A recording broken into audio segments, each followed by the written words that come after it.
Good morning, all of you. Today, in this video, we will start the group 17 element. First of all, you all are welcome in the e-learning classes of the Sacred Heart School. As you know that we have started the p block element and we have done the properties of group 13, that is the boron family. We have done the properties of the carbon family, nitrogen family, and we are doing the sum of the properties of the group 16 element. And up to the various compounds of the sulfur, we have done the account up to the preparations of the sulfuric acid. And today in this video, we will start some of the physical as well as chemical properties of the sulfuric acid. In my last video, we have started the method of preparation of the sulfuric acid. The industrial method of preparation of sulfuric acid known as contact process. In this contact process, the sulfur or any type of the iron pyrite is burned in the presence of the air. This sulfur or the iron sulfide may be combined with the oxygen to form the corresponding sulfur oxide. So this is the very simple reaction by which first of all you have to prepare the sulfur dioxide, and this sulfur dioxide again undergoes the oxidation and it can form the sulfur trioxide, and later on we have to pass this SO3 gas through the sulfuric acid. We are preparing sulfuric acid and we are using here the sulfuric acid. So this is a very special reaction, but by adding the little bit quantity of sulfuric acid, the large concentration of the oleum can be prepared, and this oleum is highly viscous liquid. By adding the abundant water, the concentrated sulfuric acid can be prepared. So this reaction we have done in the method of preparation of sulfuric acid. This reaction is quite exothermic. Basically, this reaction is quite exothermic in nature, and so we cannot increase the temperature just to increase the rate of chemical reaction. And this statement is according to the Le Chatelier principle. So in this chemical reaction, we have to introduce the catalyst, as we have to maintain the specific pressure just to increase the rate of chemical reaction. Now we will start the sum of the physical properties of sulfuric acid. And this sulfuric acid is a colorless, dense, and oily liquid, syrupy liquid, with the specific gravity of about 1.84 at 298 Kelvin. The freezing point of this compound is 283 Kelvin, and it boils at the 611 Kelvin. It is very much soluble in the water, and their solubility and is because of the polar nature of the sulfuric acid. And this sulfuric acid liberates abundant quantity of the heat. So whenever the water is added to sulfuric acid, the extra care must be taken there. Why it so? Why the sulfuric acid? Why the dilution of sulfuric acid is quite exothermic in nature. Whenever the sulfuric acid is added to the water, and that time the bond present between the water molecule and dissociate, and tremendous enthalpy is liberated. So the dilution of the acid is quite exothermic in nature. So extra care must be taken at the time of this dilution in the chemistry lab. It has the more affinity towards water. So this sulfuric acid is also known as dehydrating agent, because and this sulfuric acid can absorb the excess quantity of the water. And this is the basic reason when the person is applied acid to the skin and the skin becomes deformed, because this sulfuric acid can drain out the water from the body tissues, and in this way the tissue becomes injured and the tissue become deformed. So their dehydrating nature is quite dangerous for the body skin. Now we will discuss about some of the properties of the sulfuric acid again. whenever the water is added to sulfuric acid, and it will form this H3O positive ion along with the HSO4 negative, and this is the cleavage of the water molecule is there. And in this cleavage the value of the equilibrium constant is very large, and this is around little bit less than the 10. So more the value of K means more the acidic character, and on the basis of this equilibrium constant K, and we can also conclude the acidic nature of this compound.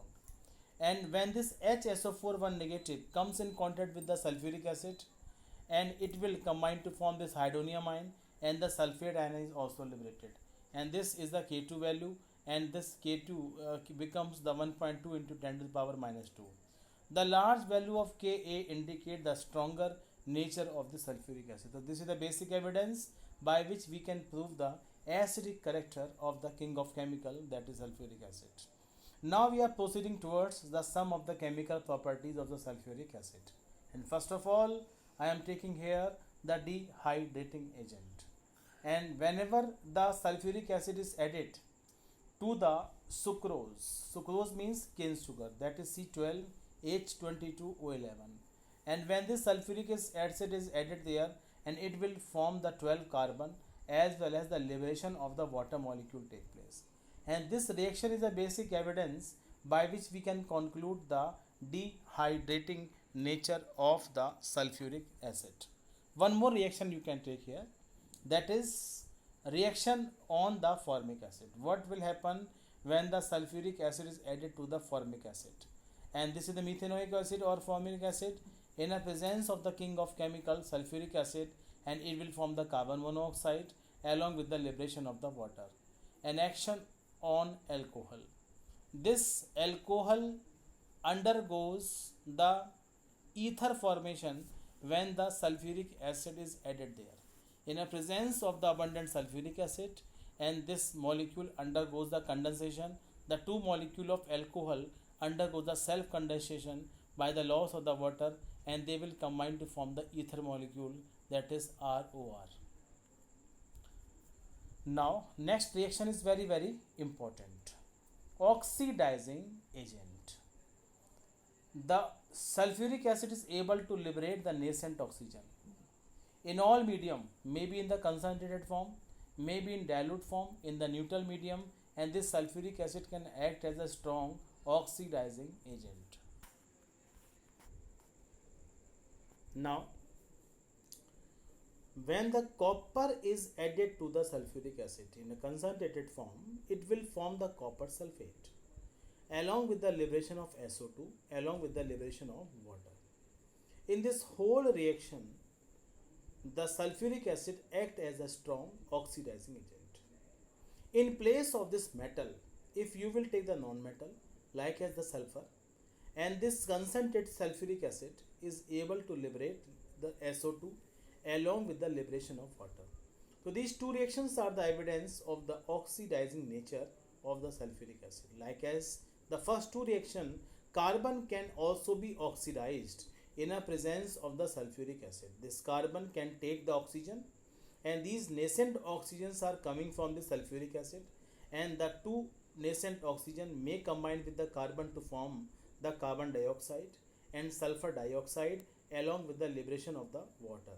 The dilute acid react with the metal liberating H2 gas, and this reaction is a basic evidence of the oxidizing nature of this compound. In place of all these inorganic compound, if you will take the benzene and the sulfuric acid is added there, and they can form the sulfonic acid, and this sulfonic acid formation is also the basic reaction in which the dilute sulfuric acid is added, and the liberation of H2 indicate that this compound act as a strong oxidizing agent. So all these reactions are important, and for your examinations you have to prepare these reactions, because incomplete reactions are given to you and you have to write the complete reaction. So oxidizing nature of the sulfuric acid and make this compound very special for n number of reactions. Now we will discuss some of the important industrial uses of the sulfuric acid. The sulfuric acid is a very important compound And this sulfuric acid is widely used in number of places. First of all, in the refining of petroleum. At the time of the fractional distillation of the crude oil, the abundant quantity of sulfuric acid is used. And this sulfuric acid is widely used in the manufacturing of the pigments, manufacturing of the paints, manufacturing of the dye stuff, intermediate. Not only this one, and in various other industries, we are using the sulfuric acid at a large scale. In the detergent industries for the making of the soaps, and this sulfuric acid is widely used. In the metallurgical operations, and this sulfuric acid is used widely for the cleansing agent after before the enamelization and electroplating and the galvanization process. And all these processes are basically used for the coating of the metal on the another one, and that time this sulfuric acid is used as a basic material. And this sulfuric acid is nowadays is using in the lead storage battery. In the lead storage battery, the sulfuric acid is used as an electrolyte, and the specific density of sulfuric acid is filled in the batteries, and which is responsible to generate electric current. So nowadays the use of the sulfuric acid becomes increases because of the more use of the batteries in the electricals as well as the mechanical appliances. And this sulfuric acid is used for the manufacturing of the nitrocellulose, and which is a widely used important compound in the various industries. And as well as not only this one, and this is the one of the most important reagent used in the chemistry lab as well as the research lab. So these are the some of the important uses and the method of preparations and the physical and chemical property of the sulfuric acid. And after that, after completing this compound, we are proceeding towards the formation of the various oxo acids of sulfur, like as the group 15 element, like as the phosphorus which belongs to group 15, which can form the abundant number of the oxo acid, and like as this is one, this sulfur can also form the number of the oxo acid. In all these oxo acid, the one is that is H2SO2, that is the sulfuric acid, H2SO3, that is the sulfurous acid, and sulfuric acid, that is H2SO4, peroxysulfuric acid, that is H2SO5, and H2S2O8 you can say. And this is thionic acid series, that is a dithionic acid, that is the H2S2O6, polythionic acid, that is H2SNO6. And all these acids are quite unstable and cannot be isolated. And in this sulfuric acid, in all these oxo acid, the sulfur having the variable oxidation state. So the basic question arises whenever we talk about all these oxo acid of sulfur and their basic structure, and the examiner may ask the questions of their basicity also. So in this way you have to learn the structures and the oxidation state of the sulfur in all these oxo acids of sulfur. The basic structure of all the oxo acid. The first of all, I am taking here the sulfurous acid. One sulfur is there, one lone pair, double bond oxygen, single bond OH, single bond OH, and this structure having the two OH group. So we can say this is the dibasic acid. Whereas in the sulfuric acid, the one OH, second OH, and these two OH, this is again the dibasic acid, and this is the peroxydisulfonic acid. The two molecules associate together to form this polymeric form. And the pyrosulfuric acid having one OH group and the two double bond oxygen and single one oxygen is there. So in this way all these oxo acids are very important and their structures may be possible. You have to draw the structure of all these compounds. And now thiosulfonic acid and the polythionic acid, example S double bond OH, double bond OH, and S double bond S and double bond O. And the polythionic acid in which the molecule X may be 3 onward, and this S double bond O OH, this is SX, and S double bond O, and this is OH. So these are the some of the examples of the polyoxosulfuric acid. And all these acids can be prepared. All these acids can be prepared by number of chemical reactions. How these reactions can be prepared? And first of all, we have to take the sulfuric acid in the middle, and this sulfuric acid when undergoes when undergoes the displacement, one oxygen is replaced by S, and this resultant compound becomes this thiosulfonic acid. In this way, interconversion of these compounds are responsible for their basic property. Second thing, if again you will take the sulfuric acid, and in this sulfuric acid we have to add one oxygen atom. If you will add one oxygen atom, they can form this H2SO5, and this position, this O is added in between this S and OH, and this sulfuric acid can be obtained finally. Like as this one, if you will add the two, if the two molecule of sulfuric acid undergo the self condensation, and they can form this H2S2O7. So in this way, polysulfonic acid can be obtained as a basic reaction. Like as this one, if you will remove one oxygen from this sulfuric acid, and by the removal of one OH, and they will combine to form, that is the sulfurous acid. In the same way, by the loss of the two oxygen atom, this sulfoxylic acid can be obtained, and so in this way one sulfuric acid can form all type of the oxo acids of sulfur, and which can be formed by the replacement or by adding some other compound in the basic structure.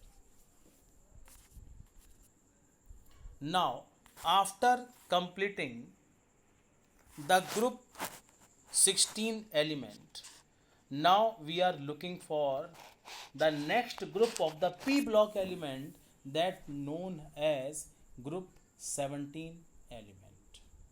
And these group 17 element commonly known as halogens, and they all can be represented by the capital X, and this X may be the fluorine, this X may be the chlorine, X may be the bromine, iodine, and that is the astatine.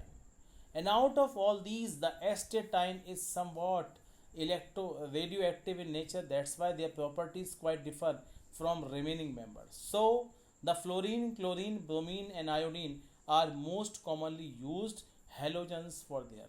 Halogens means salt forming element, because all these compounds are very common in the seawater, and whenever you will examine the seawater, you can find the abundant halides, and these halides may be carbonates, these halides may be sulfates, these halides may be the iodide, and these halides may be the fluorides. So all these compounds collectively known as halides, and these four forms are very common, and not only this one, and due to the high electronegativity, all these halogens are able to form the n number of other compounds. So halogens stand for the salt forming family, and their compounds are very common in the seawater, as well as these compounds can also found in the earth crust.